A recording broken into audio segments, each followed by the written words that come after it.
Welcome back. We're talking about foreign investments in Latin America. Let's get back to our panel right now. And Zheng Xuexue, let me start with you this time. The United States Secretary of State, Mike Pompeo, he recently visited Latin America. He visited the region. He was very critical of China. This is what he had to say. Let's watch.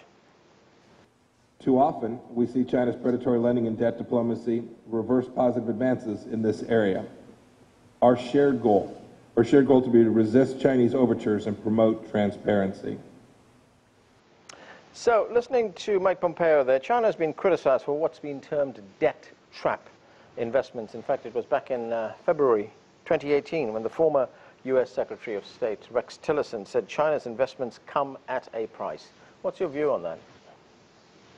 Well, I don't believe that the U.S. will be happy to see the close relationship between China and Latin America. As you know, in the past several years, the U.S. always shows some kind of concern or even fear that China has so-called penetrated into its backyard. But you know, first of all, I want to point out that China will not challenge the influence of the U.S. in Latin America. Secondly, China's investment and trade in this region will help this region to grow more rapidly. Then a prosperous Latin America will be beneficial for the U.S. There will be less illegal migration. There will be less illegal drug trafficking. So I would suggest that the U.S. should not be concerned about the close relationship between China and Latin America. Eric, listening to what Mike Pompeo said there was a response from the Chinese Ministry of Foreign Affairs, a very vigorous response. This is what the spokesman there had to say. Let's listen. It should be pointed out that for some time, some U.S. politicians have been carrying the same version, the same script of slandering China all over the world and fanning the flames and sowing discord everywhere. The words and deeds are despicable, but lies are lies. Even if you say them 1,000 times, they are still lies. Mr. Pompeo, you can stop. So as we heard from Zheng Xuexue, Eric, this is not about China trying to supplant the United States' influence in the region. It's about trade, it's about investment, it's about economics. What do you make of that? Well, I think there's strong words on both sides, and I think probably makes sense for both sides to tamp down the rhetoric a little bit. Recognize that there is a developing region here that needs investment, but the investment needs to be done in a certain way that's consistent with Latin America's own values, values of transparency, values of openness, values of labor conditions that are supported, environmental conditions that are supported. You know, Latin America has rule of law, and it's not necessarily like other parts of the world, and so to recognize that and to operate within those conditions, I think, is a very positive thing that can be done. One thing that we can see very clearly is since the beginning of the century, when China really began to enter into Latin America with investments and trade, the approach of China to the region has clearly evolved as the region has learned about China, as China has learned about the region, and I think that's a very positive step. Could more be done? Yes, more could be done, but I think in the interim, the learning process of both sides is going to continue, and that's probably a good thing. Ottaviano, as Eric says, the relationship between China and Latin America has evolved. How has it evolved? It has evolved, for instance, in the composition of flows of capital to the region. Eric is all correct, and he says that the first wave of funding to the region came from official lending from the two state banks, and they were geared at supporting states without any major concern with respect to the environmental and social safeguards. Now, after the pushbacks and the experience that, with consequence even to Chinese investors that have happened in the region, in Venezuela, some backlashes in Peru, in Argentina, and so on, I understand that the Chinese authorities have issued guidelines to Chinese foreign investors with respect to social and environmental safeguards. At the same time, there has been a metamorphosis at the margin on the flows of capital from China. Now one has the type of engagement that is with a longer term horizon. Instead of simply handing over money, now you have FDI for indirect investment in infrastructure projects, management of ports, management of railroads, and so on. Activities that will demand a sort of long-term engagement by foreign investors from China. So there is a change in this relationship, even if it does not express itself in huge amounts of money. But the quality is quite different from the one that it was there, let's say, up to 2015, 2016. Ambassador Heine, what is your view on these Yes. on the changes that Ottaviano was talking about?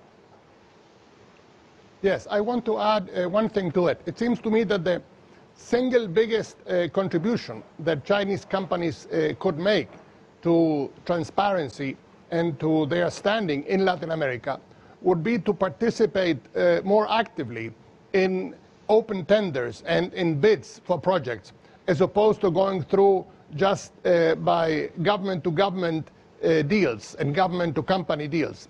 That has been a long-standing issue. The argument has often been made that Chinese companies simply do not have the wherewithal or the capacity to compete in open tenders. I disagree with that. I think they can. They have been doing it. In some cases in Panama, they won the bid to build the fourth bridge over the Panama Canal, a $1.4 billion project. They have been doing it in Chile with mixed success. But it seems to me that is the way forward. If the argument against Chinese companies in Latin America is that they are not transparent, well, if they start winning bids and tenders, that argument would go away. Now, that means investing in legal support, in consultants, in finding out what it takes to win these bids. But that, it seems to me, is a very significant point that Chinese companies should keep in mind. Ambassador, one other issue, and this is a question of optics, how the United States is seen in the region. Shortly after he came to office, President Trump threatened the future of NAFTA if it were not renegotiated. He also ditched the TPP. How is that seen in Latin America? Well, I will say this. Both in Chile and I would argue that in much of the rest of the region, we believe that free trade is a good thing. We believe that the flows of commerce are very important for our development and for our growth. So we do not believe in protectionism. We do not believe in isolationism. Free trade is the way forward.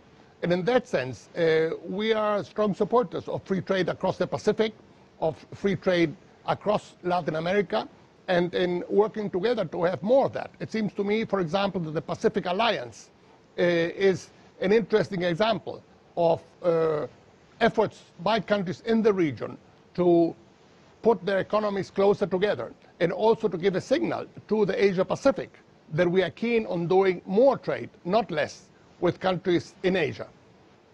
Eric, President Trump has also tended to use the whole issue of tariffs as a blunt instrument to get his way when it comes to certain foreign policy decisions. We saw that with Mexico. Yeah. He threatened Mexico with tariffs if they didn't act on immigration. What does that do to the U.S. relationship in the region? Well, in the short term, the White House would argue that it encourages those governments to do things that the White House finds convenient, particularly with Mexico and the immigration side. But I think there's long-term cost here, no question about it, in terms of particularly countries that have been so traditionally close on the economic and trade side as the United States and Mexico. If you have a pre-existing NAFTA agreement, but that doesn't really matter in the context of a country being able unilaterally to put tariffs on whenever they want to, then the question has to be asked, well, what good is the NAFTA agreement? And I think as countries look toward future agreements, whether it's at some point the United States comes back into TPP or the renewal of NAFTA under the U.S.-Mexico-Canada agreement, USMCA, or other things, that uncertainty that Ottaviano was talking about, I think, is a very relevant part of those negotiations, because countries are increasingly asking, well, if we sign up to this deal, does it matter? Is this deal operative for the long long term? Can we depend on it? Can we rely on the United States? My personal view is that trade is a critical aspect of U.S. policy in the region, to the extent trade is exercised in a meaningful, open, transparent way, and that once those relationships are established, they continue, and they form a bedrock of the relations, and they aren't called into question. One other very quick data point I would add to what Ambassador Heine was saying is that the next APEC meeting will be in Santiago just in a few weeks. It's going to be a very important meeting, and I think we'll be able to see in some way a definition of how Latin America, North America, and Asia will be going forward on the trade investment side based on this very important meeting that will be happening in Santiago de Chile.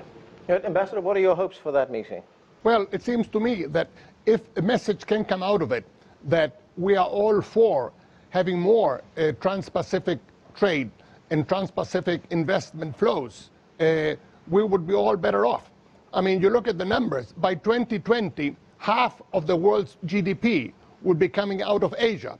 So for the region to come out of the rut in which it finds itself right now, we need to do more trade and need more investment from the region where growth is taking place, which in today's world is Asia. So in that sense, I have big hopes for the APEC meeting. Zheng Shuo, I didn't get your view on this, and I'd like to get it, and that is, I mean, we've heard from the others in the panel here about the changing relationship that China has with Latin America, the evolving relationship, as we talked about. What is your view on that? How is it changing? So we mentioned the coming APEC summit just now.